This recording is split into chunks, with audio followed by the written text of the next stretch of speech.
Hey, what's up everyone? Hope you're all having a wonderful time. Today we're going to showcase the Flame Wraith Necromancer in Last Epoch. And this build got some crazy damage outputs, and while recording this it's not even close to being min-maxed, so it's got a lot of more space for even more damage. And the build is using the unique staff Aberrant Call, which makes it so we can have more rats up at the same time, and this will then help us to nuke down bosses in no time. The Wraith skill itself decays the life of the rats that we are summoning here, so by having a lot of minion life helps out with having them up for a longer period of time. Also, having a decent amount of mana and mana regen is key of having all the rats up at the same time. So basically how it works is that we have 2 Adorn Idols and some points in the skill tree that makes it so that we change the normal Wraith to the Flame version, and by doing so change them from melee to range. And for bossing, this build is very nice, and you can just pre-summon your minions and they will die in just a matter of seconds. For survivability we're using life base right now, and it's been working very well for at least the mid-end game. We gain a bit of life leech from some of our minions, but I do think this build would be played best at a ward type build for the end game. But that's for another video. I'll put a link to the Last Epoch build planner if you want to go and check out the build for yourself. But if you like to hear more specifics, lean back and relax and I'll go over all you need to know about this build.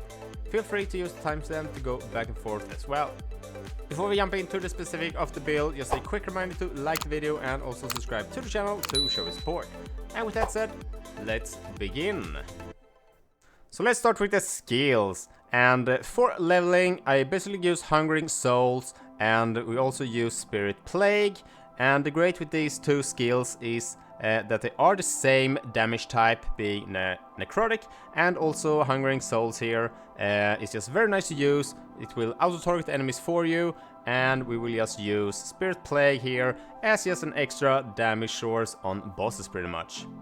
But moving on to the actual build skills, let's start with our main damage ability, which is the Summon Wraith. And here we want to go for all points here in Reaper. We have 2 points in Necrotic Hunger for some leash there and also extra damage. We have 2 points in Breathbringer, and here we have 2 points in Flame Wraith, and this is going to change, so we have a bit more chance of getting the Flame Wraith here, and also we get some more damage on here as well. We go 1 point here in Spirit Link, and once you get down here I usually go and I put Locus of Resurrection here, and this is going to use so Wraith appears at the target location. And we're also using Locus of Death here, and this will boost the damage by 100%. It is a damage multiplier, but this will make it so Wraith cannot move, so they are just standing there as turrets pretty much. Moving on here, we go 2 points in Delay the End. This will decay the health more slowly, so they are more uptime on the Wraiths.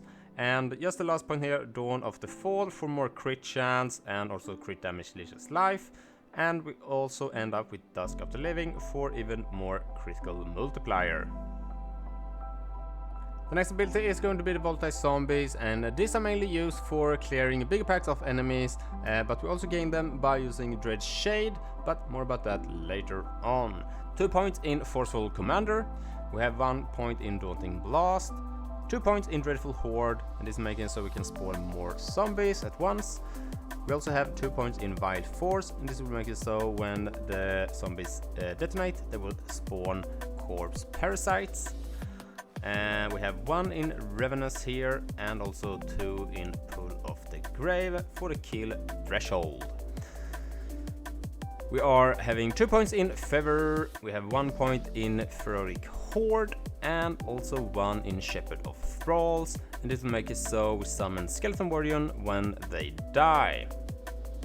We also have 1 point in Path of Destruction here, 2 points in Necrotic Favor, and lastly we have 3 points in Awakening Presence, and this makes it so we have a chance of spawning volatile zombies on minion death. And this affects all our minions, so it's very nice to have. For mobility we are using Transplant, And this is also boosting both the defense of our self and also boosting the damage of our minions. And here I like to start with getting bone armor for some defensive layers for ourselves here. Less damage taken and also extra armor, really awesome stuff. Plated bone, 2 points here for making it stronger. We have 3 points here so it lasts longer. 1 point in simulacrum here so we have a chance of leaving a bone minion. And we also have last laugh here. This makes it so our minions deal more damage. 1 point in sticky blood. This will leave a pool of blood. And we also have 1 point here in siphon, and this makes it so we heal when we walk over them. 1 point in Aprotic Fever, 2 points in Sadism, and we are ending up with 2 points in Pale Blood for some more mana restoration. We're also using Bone Curse to boost our single target damage, and this is mainly by applying Seal of Mortality here, which will apply the Curse Mark of Death, which will reduce all resist by 25%. So this works great for our Flame Wraiths. And we have 1 point in Oppressive Gaze, so we have unlimited uptime on the Curse. Really great for our bosses. And we're also using this cluster here, and this is mainly for a bigger area of effect for the Bone Prison. And we have 1 in Shattering Poison here, reduce the cooldown duration, and some more life for the Bone Prison, and just an extra defensive layer. 2 points in Crippling Anguish here, and also 4 points in Cultist Fervor for the mana efficacy. We're also using Dread Shade here to boost our minions with a lot more damage. Not only do we get base necrotic there, but also increased damage, so really nice overall to have. We take 2 points in Wisdom of Dread, we have 1 in here, 2 points over here in Friend's Phantom, and 4 in Beyond Death. And this makes it so when the minions targeted by the Dread Shade dies, we have a chance of summoning a volatile zombie, and every point that we put in the tree over here will apply to the zombie spawned by this, so very nice to have overall. We have 3 points in Lingering Doom for some more necrotic damage and also reduced health decay by the Dread Shade. 1 in Spectral Present.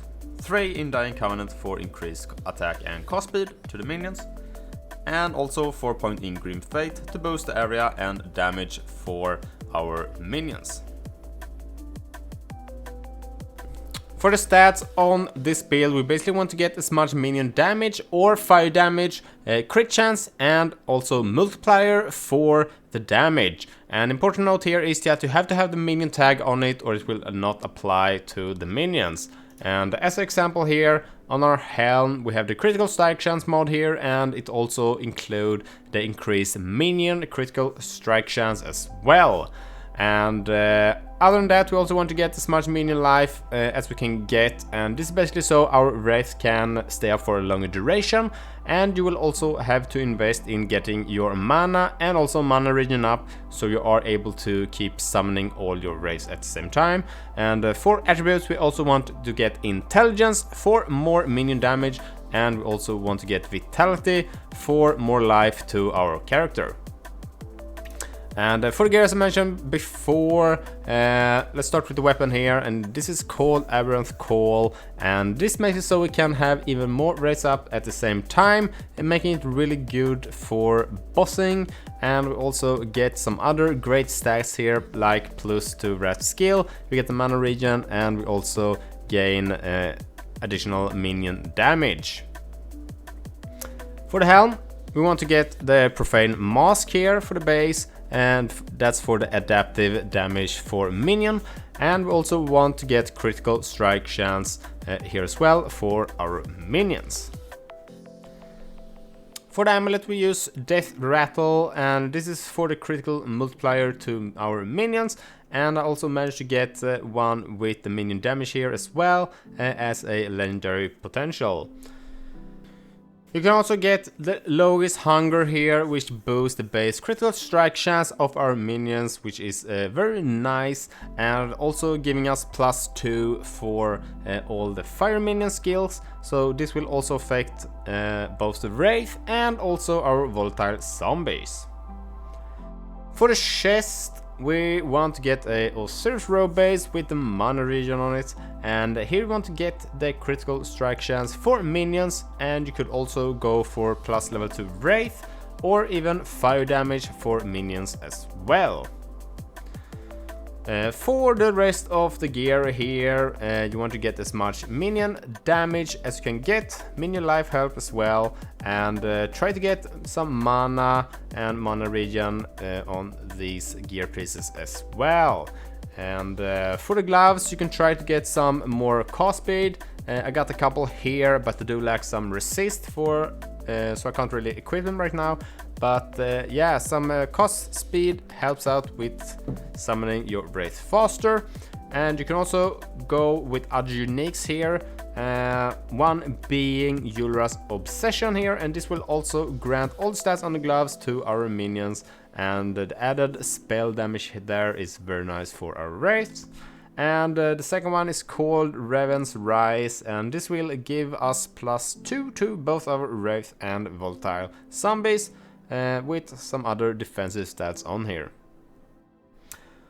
And for the boots here, I've been using Foot of the Mountain for the minus mana cost per mountain endurance, and this will go up to 3, so we get -6 mana here when we are using these, when we are not moving, and this helps getting our race up before when we are pre-summoning our race for a boss, for instance. And for the idols, you want to start by getting 2 of these Ordine idols here, with a chance for summoning Wraiths to a Flame Wraith instead, and you will need a total of 70% on them both in total, and we get the last 30 from the Wraith skill passive tree, as I went over before. Otherwise, you want to get increased fire damage. You can also go with critical strike chance here for minions as well, and other than that, go with increased life, mana and resist. And for the passive tree, let's go over them real quick here. We want to start with the Forbidden Knowledge here, 8 points for intelligence and the resistance here. You want 5 points in Dark Ritual for the minion attack and cast speed. And we also want to gain our last points in Stolen Vitality here, so we reach 20 in the base class. And next we want to go with Necromancer, which is also the mastered class here. We gain +2 skeleton and mages here, nothing important, but we deal more damage, and we also gain the Wraith skill, so it's kind of important that we use this one. And here we have 1 point in Elixir of Hunger, and this is so we get the hunger buff here when we use our pot. Nothing crazy, but it helps a little bit.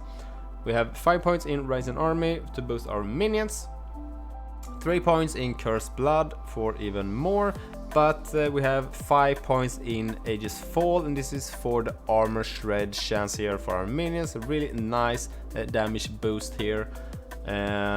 Moving on, 1 in Blood Armor. We have 10 points in Mortal Theater, and for increased minion health there. Helps out with having our Wraith up a longer duration. Then we have the whole cluster here, so we have Frantic Summons, all the points in here for increased attack speed and cast speed for our minions. 5 points in Ravens of Bones, increasing the critical strike chance, critical strike unleash, and a lot of damage modifiers to our minions. We have Hersey here. I just put 3 points here at the moment, and a maxed out Blade of the Florence here for the critical strike chance multiplier. We have 10 points in Moonlight Pure for the flat fire and necrotic damage here to our minions. And we are going down here. We have 8 points at the moment in Eternity, in this because we are using a health base here now. And we have 3 points in Cling to Life, and then we have 4 points here in Empty of the Graves. and this is boosting our defense quite a bit while we have all the parasites, we have the zombies up, and the skeletons, and also the volatiles here, so we get increased health regen per minion and also armor per minion, so just a nice boost here for that. For the last points, I would go and max out Hersey here, so it's 7 more points here, and then you can go 10 points in Rite of the Undeath for even more damage and also some resist here for us. You can also go to the Lich point here, and you can go and grab this one here for intelligence and also more increased mana regen to help spawning your race ups. So there we go everyone, this has been the Flame Wraith Necromancer in Last Epoch. If you got any questions, feel free to ask them in the comments below and I'll try to get back as soon as I can. And as mentioned before, I'll put a link to the build planner as well, so you could take a close look on this build for yourself. Thanks for watching, don't forget to like the video and also consider subscribing to the channel to show your support. And with that said, I'll see you in the next one. Bye!